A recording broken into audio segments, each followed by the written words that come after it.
Нәк Казан артында бардыр бір ауыл, қырлай диләр. Жырлағанда күй үшін тауықлары жырлай диләр. Есть аул вблизи Казани по названию Кырлай. Даже куры в том Кырлае петь умеют. Дивный край. Заказание, где прошло детство Тукая, имеет особое значение для татарского народа. Дивный край, где исторически формировалась духовная культура народа.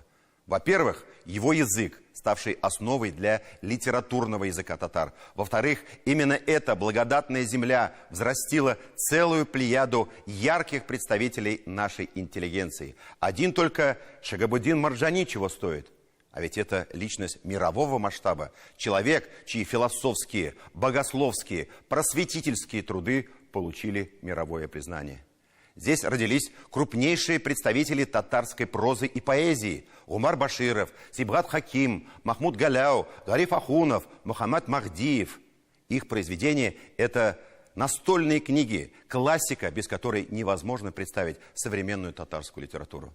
Но самое главное – это то, что в эпоху всепоглощающей глобализации, которая приводит к унификации языков и культур, именно это – богатая своим наследием территория является неким маяком надежды. Поэтому мы обращаем свой взор туда, откуда доносятся эхом стихи великого, непревзойденного Тукая, услышанные нами еще в детстве. Днем и ночью, в горе, в счастье, я с тобой, родной народ.